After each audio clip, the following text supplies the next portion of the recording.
일본은행이 이번 달 금리를 올릴 것이란 전망에 무게가 실리면서 시장이 바짝 긴장하고 있습니다. 지난해 7월 엔퀘리 트레이드 청산 때문에 한바탕 홍역을 치렀던 금융시장이 다시 아픈 기억을 떠올리고 있는데요. 악몽이 되살아날까 노심초사하는 모습입니다. 자, 여기서 엔퀘리 트레이드가 뭐고 실제로 청산이 시작되면 무슨 일이 벌어질지 김성윤 기자와 자세히 짚어보겠습니다.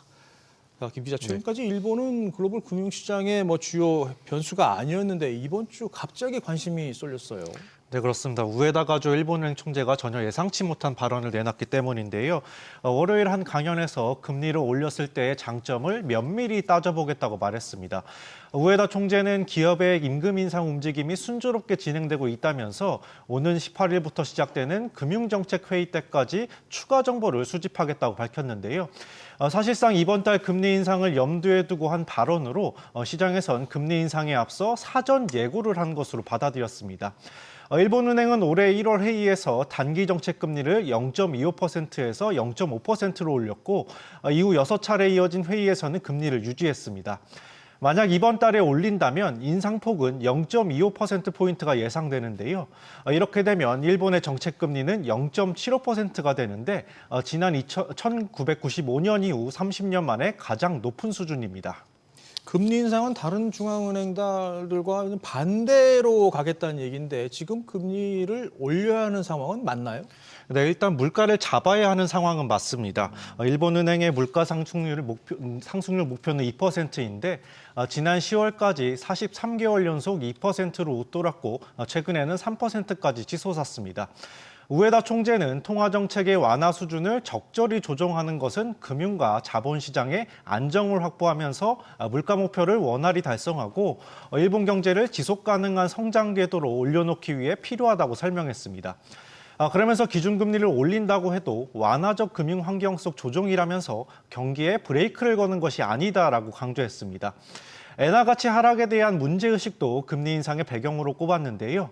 우에다 총재는 엔저가 수입 물가를 올리고 소비자 물가 상승 요인으로 작용한다면서 정부와 일본은행의 노력을 최종적으로 성공으로 이끌 것이라고도 강조했습니다. 네.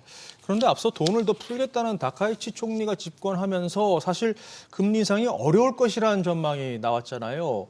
근데 이번에 우에다 총재의 발언을 들어보면 사전에 좀 조율이 있었다라고 볼 수 있겠죠? 네, 맞습니다. 말씀하신 대로 아베노믹스를 표방한 다카이치 사나이 총리는 돈을 푸는 확장 재정과 엔저 유지를 내세우고 있는데요. 하지만 미묘한 기류 변화가 감지되고 있습니다. 가타야마 사스키 일본 재무상은 우에다 총재의 매파적 발언과 관련해서 정부와 일본은행 사이에 경제평가에 이견이 없다고 강조했습니다. 그러면서 금융정책의 구체적인 수단은 일본은행에 맡겨야 한다면서 금리 인상을 암묵적으로 승인할 뜻을 내비쳤습니다. 엔저가 식료품과 에너지 등 생활비 물가를 끌어올리는 등 가계부담으로 작용하면서 다카이치 내각의 지지율을 직접적으로 위협할 수 있다는 판단이 깔렸다는 해석이 붙고 있습니다. 니케이 신문은 다카이치 내각이 대규모 추경 예산을 편성한 뒤에 외환시장에선 엔저가 지속돼서 수입물가 상승으로 인한 인플레이션이 우려되고 있다면서 금리 인상이 고물가를 진정시키는 데 도움이 될 수 있다는 점을 은연중에 보여준 것이라고 분석하기도 했습니다. 네. 자, 정리를 해보면 일단 다카이치 총리의 경제정책은 앞서 아베 총리가 주창했던 제한 없는, 그러니까 무제한 완화 정책하고는 좀 차이가 있는 것 같은데 어쨌든 일본 금융시장 아주 민감하게 반응했죠. 네, 그렇습니다. 우에다 총재가 금리 인상 가능성을 시사한 1일에는 4거래일 연속 상승 내리를 펼치던 니케이 지수가 1% 넘게 하락했습니다. 엔화 가치도 강세로 돌아서면서 157엔으로 웃돌던 달러엔 환율도 154엔대까지 떨어졌습니다. 무엇보다 일본 국채금리가 요동쳤는데요. 지난 4일 10년 만기 일본 국채금리는 1.937%까지 오르면서 글로벌 금융위기 직전인 2007년 이후 최고 수준까지 뛰었고요. 또 30년 만기 국채금리도 3% 중반대에 바짝 다가서면서 최고 기록을 갈아치우고 있습니다. 일본은행의 금리 인상 사이클이 본격적으로 시작될 것이란 관측과 또 일본 정부의 재정 확대에 따른 부채 악화 전망 등이 복합적으로 영향을 미쳤습니다. 네. 일본 금융시장만 흔들린 게 아니죠? 네, 맞습니다. 일본 채권 움직임에 미국과 독일 등 주요국 채권의 가격도 하락하고 금리는 오르는 흐름을 보였는데요. 이른바 엔캐리 트레이드 청산 가능성이 급부상했기 때문입니다. 파이낸셜 타임즈는 전문가를 인용해서 글로벌 채권은 일본은행의 금리 인상 신호에 나비 효과를 보였다고 평가했는데요. 그동안 싼 이자로 엔화를 빌려서 미국 국채 등 고수익 자산에 투자해온 투자자들이 일본의 금리 인상 가능성이 커지자 환손실을 줄이기 위해 채권을 되팔기 시작했다는 의미입니다.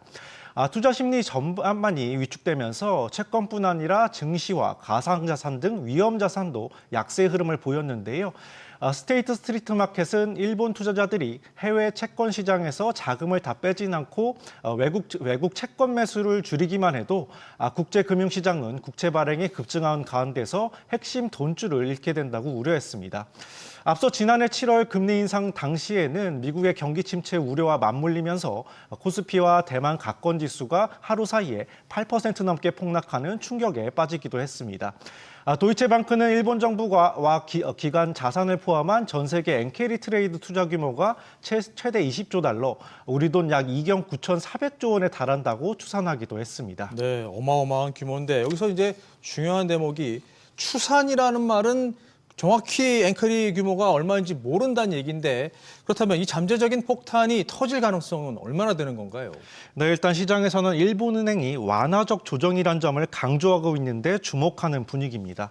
과거처럼 기습적으로 인상에 나서지 않고 사전 예고성 신호를 보내온 만큼 시장에 미칠 충격도 제한적일 것이란 전망이 나옵니다.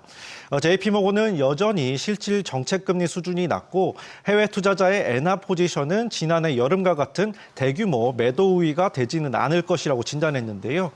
그러면서 향후 일본은행의 금리 인상으로 강한 엔고, 또 주식시장 급락 리스크는 현 시점에 높지 않다고 봤습니다. 다만 시장의 시선은 추가 금리 인상에도 쏠려 있는데요. 니혼게이자이 신문에 따르면 일본 금융시장에선 최종적인 금리 수준이 1.4%가 될 것이라는 관측도 나오고 있습니다. 이달 금리를 0.75%까지 높인 이후에도 0.25%포인트씩 세 차례 추가 인상 가능성을 열어둔 겁니다. 이렇게 되면 엔화 강세 흐름은 더 뚜렷해지고 엔캐리 트레이드 청산 우려도 커질 수밖에 없습니다. 시장에선 일본은행이 한 주 앞서 진행되는 미 연준의 금리 결정 FOMC 회의 등 동향을 살핀 뒤에 금리 경로를 보다 명확히 할 것이란 분석도 나오는데요. 최근 외나 원화가 강한 동조화 흐름을 보이는 가운데 잇따른 미국과 일본의 금리 결정은 우리 증시와 외환 시장에도 중대 변곡점이 될 전망입니다. 네, 일단 뭐 연말까지 갈 이슈군요. 알겠습니다. 김성훈 기자 잘 들었습니다.